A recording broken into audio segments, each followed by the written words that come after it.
Hi, this is Inside Travel with Steve Cosgrove. 40 years in the business, a question I get every single year: when's the best time to go to Alaska and when can I get the best deal? It all depends.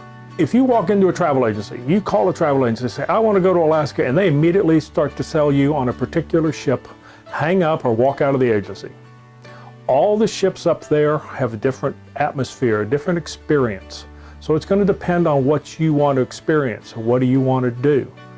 Best time to find deals to Alaska is going to be May, late September, when the kids are back in school.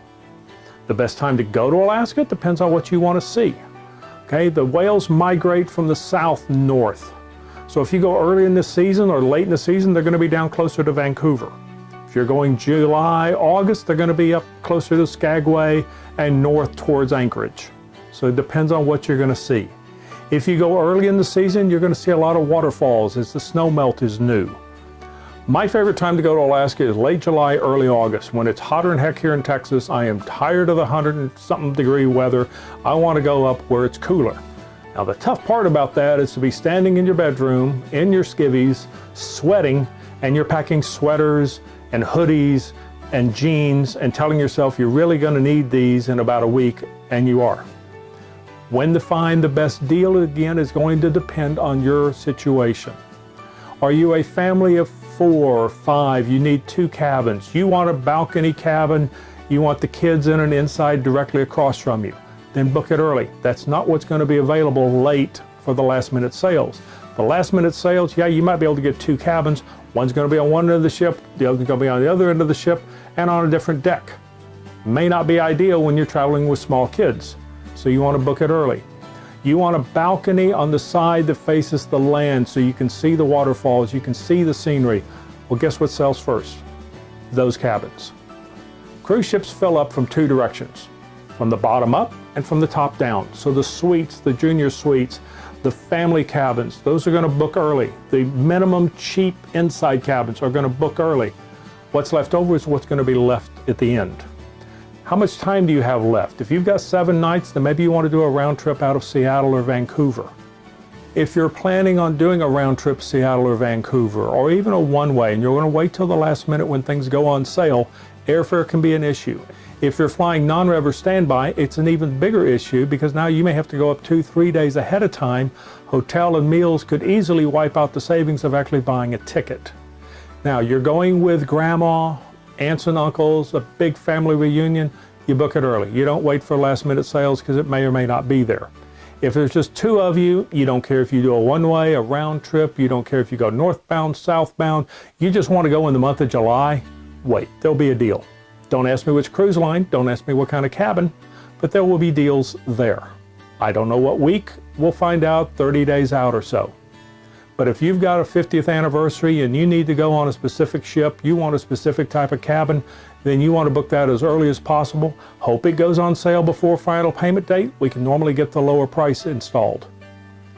So you want to take all those things into consideration when booking an Alaska cruise. There is no best time to go. There is no worst time to go as far as I'm concerned. As far as ships, any cruise ship can be the perfect cruise ship, or if it's the wrong ship for you, it can be a ship from hell. So we're going to ask a lot of questions. If you're dealing with a travel agent, they need to ask you questions. What are you looking for? What kind of an experience do you want? What do you want to do when you go to Alaska? If you've got the additional time, then I would suggest you go north to Fairbanks, Anchorage, spend a few days, 3 days to a week up there, and then cruise south. The deals are normally on the northbound cruises, going from Vancouver to Anchorage, and then you do the land program. What I don't like about those is you're going to do a red-eye back from Anchorage. Who wants to do a red-eye when they come home? Okay, you ride back in town, tired from your red-eye, you need a vacation from your trip. Plus you've done all the land activities and all that kind of stuff and kind of got yourself tired. I would prefer to go to Fairbanks or Anchorage, see Denali, all of the stuff that Alaska has to offer up there, do the train rides, then cruise south to Vancouver and fly home from Vancouver or Seattle. You can do that in the daytime. It's a shorter trip and you come home more relaxed because you've done all your activities in Alaska early and then got on the cruise ship and experienced it. Now, as far as shore excursions go, the ones that have limited numbers of people who can go on them, you want to book in advance. Things like helicopter ride, Things like going to walk on a glacier, doing the jet boats to go see the whales. The ones that won't book up, totem pole tour, city tour, you can pretty well book those as you walk off the ship. So some of those things you want to book in advance, others you may want to wait depending on what you're wanting to do. What to pack, dress in layers. Okay, it's going to be cool in the morning, it's going to warm up during the day, it's going to get overcast, there's going to be some sprinkles, sun's going to come out again. You're peeling on, peeling off all day long. Take suntan lotion. The sun bouncing off the snow and the glaciers can give you a good sunburn if you don't watch it. Take mosquito repellent. When you go inland and you're going to the salmon bake or you're going on one of the river raft tours, the mosquitoes up there are actually about the size of small airplanes. So you want the mosquito repellent. Some cruise lines have shore excursions aimed specifically at the kids. So you and your spouse can go on the helicopter ride and go walk on the glacier. The kids can go to, say, the salmon hatchery or the wildlife refuge, where they're rehabilitating the wildlife. They'll have a bunch of kids with chaperones, taking them on those trips. They're less expensive, but they're fascinating for the kids. You and your spouse can go spend the big bucks, do the helicopter ride, and walk on the glacier.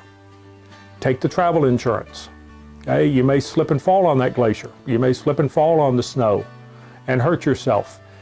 Your insurance may not cover you. If you fall on the cruise ship, your insurance is not going to cover you, so you want to be covered. Otherwise, they want cash up front. So take out the travel insurance. If you're traveling with a big group, say you're going up with grandma and grandpa for their 50th wedding anniversary and all the aunts and uncles are going and the grandkids, you absolutely need to take out the insurance, because if something happens to grandpa a week before this cruise leaves and they cancel, nobody else is going to want to go. Okay? And now you're all under full penalty. Also, if you're cruising out of Vancouver and you have a DUI, Canada typically does not let people into the country if they have a DUI. So if you've got one, you need to look at sailing out of Seattle and doing a round trip that way.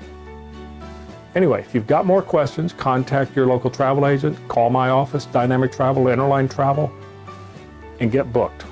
So, for Inside Travel, this is Steve Cosgrove. If you like the video, right below, make comments. I'll try to respond to them. Share the video and subscribe to our channel. Thanks for watching.